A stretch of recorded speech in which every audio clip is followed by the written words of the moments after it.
Cher bien-aimé, bonjour. Vous êtes avec Hilaire Nina Hazoué, votre pasteur, sur votre plateforme Shingenhai Mananzima, qui signifie rendre témoignage au Dieu vivant.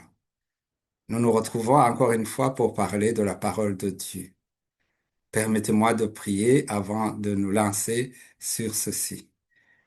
Éternel Dieu, je te dis merci pour ce moment merveilleux que tu nous accordes pour annoncer la bonne nouvelle. Nous te disons merci parce que tu nous as aimés, parce que tu nous donnes cette occasion pour que des âmes soient sauvées, pour que chacun se retrouve, pour que chacun entende ta voix. Merci, Éternel Dieu, de nous utiliser, d'utiliser cette technologie pour que la bonne nouvelle arrive jusqu'aux extrémités de la terre. Je te prie, Éternel Dieu, que toute personne qui nous suivra puisse être bénie par toi. Nous ne pouvons qu'annoncer cette bonne nouvelle, mais tu as dit que tu seras avec nous tous les jours de notre vie, c'est-à-dire que tu es ici et que tu accompagneras ta parole par des signes et des miracles. Et je te dis merci. Merci pour tout ce que tu fais. C'est au nom du Seigneur Jésus-Christ que je prie. Amen.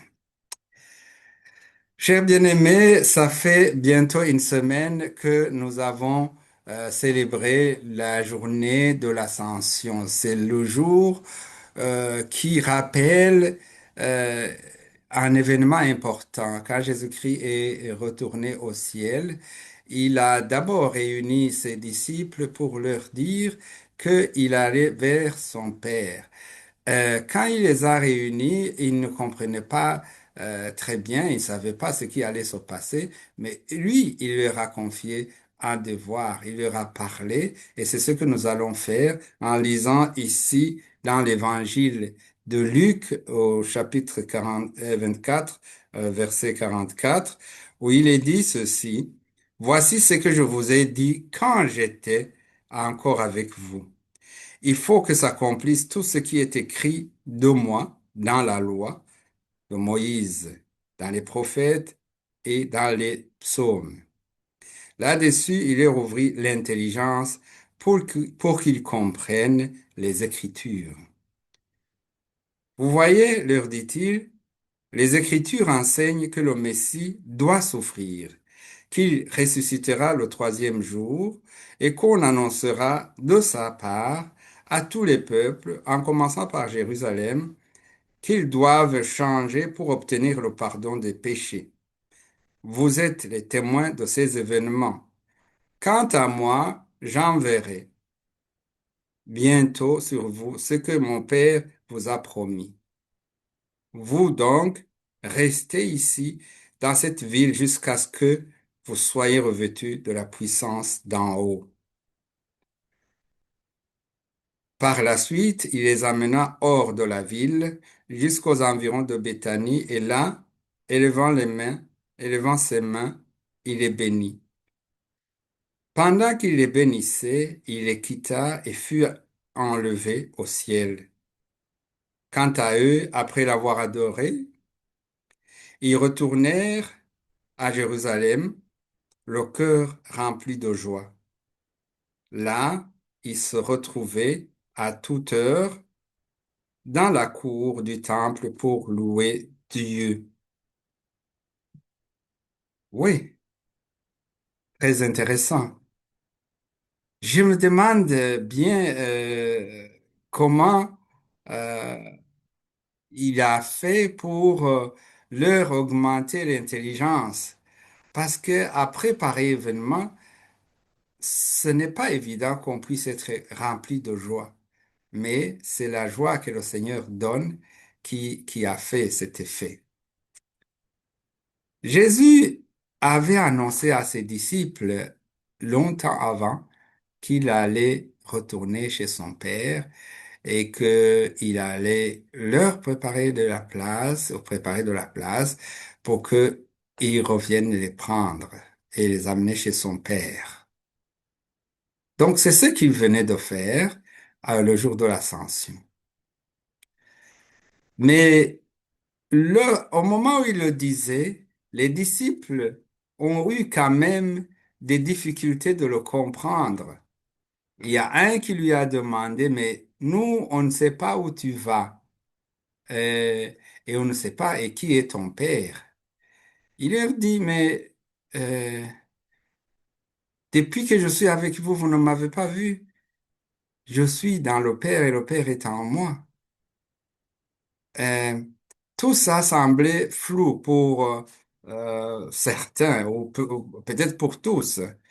Et la parole de Dieu nous dit que Jésus leur a dit, sinon, croyez au moins à cause des œuvres que vous m'avez vu accomplir.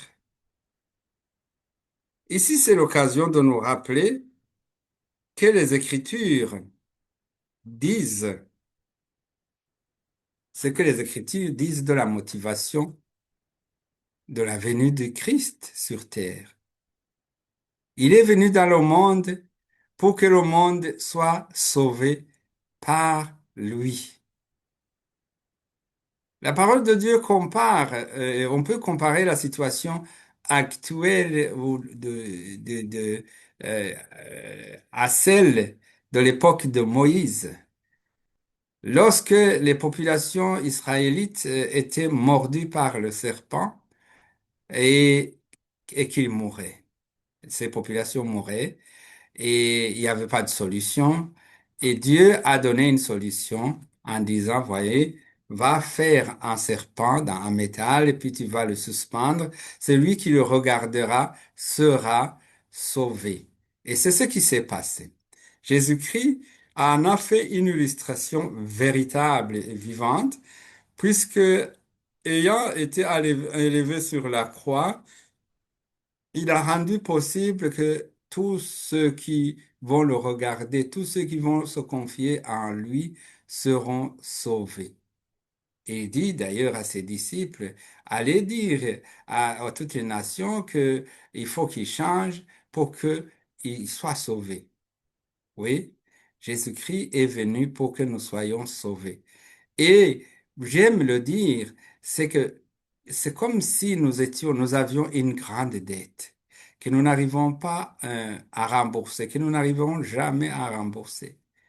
Et lui, il a payé, il a donné le chèque, hein, et son montant et son compte est garni. Mais euh, le chèque qui a été donné a besoin d'être validé par l'intéressé.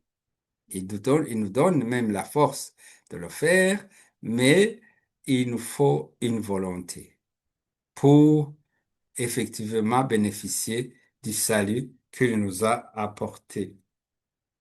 Oui, dans euh, la parole de Dieu nous dit, et ça se trouve dans euh, Actes des Apôtres 4, eh bien, sachez tous que tout le peuple d'Israël le sache, c'est au nom de Jésus-Christ de Nazareth que nous avons agi de ce Jésus que vous avez crucifié et que Dieu a ressuscité. C'est grâce à lui que cet homme se tient là, debout devant vous, en bonne santé. Il est la pierre rejetée par les constructeurs, par vous, et qui est devenue la pierre principale, la pierre d'angle. C'est en lui seul que se trouve le salut. Dans le monde entier, Dieu n'a jamais donné le nom d'aucun autre par lequel nous devions être sauvés. On se rappelle ici que ces paroles ont été dites après un miracle que Jean et Pierre avaient occasionné. On se rappelle d'une personne qui était handicapée et Pierre et Jean leur donnent de marcher au nom de Jésus et ils marchent de nouveau. C'était une personne connue pour être handicapée, mais Jésus a fait un miracle. Mais la guérison que Jésus nous apporte n'est pas seulement une guérison physique, mais c'est surtout une guérison de l'âme, une guérison de l'âme. Il y a une sorte d'évangile qui s'est glissé dans la vraie actuellement, qui fait comprendre que tous les handicaps, toutes les pauvretés vont disparaître si on devient croyant. Ce n'est pas vrai, parce que Jésus lui-même, rappelez-vous, il a dit que les pauvres, vous en aurez toujours. Ça, c'était pas exclusif, ce n'est pas pour dire que les pauvres païens, vous en aurez toujours, mais il y aura aussi des pauvres chrétiens. Mais la pauvreté que Jésus est venu nous sauver, dont Jésus est venu nous sauver, c'est la pauvreté du cœur. Oui, Jésus est venu nous donner la vie, afin que il est venu dans le monde afin que le monde soit sauvé par lui. S'il est vrai que nous venons de dire que il n'y a aucun autre nom qui a été donné par lequel nous devons être sauvés, il est aussi vrai que notre salut dépend de notre foi. La parole de Dieu nous le précise bien dans Marc 16, 15, il est dit que celui qui croira et qui sera baptisé sera sauvé.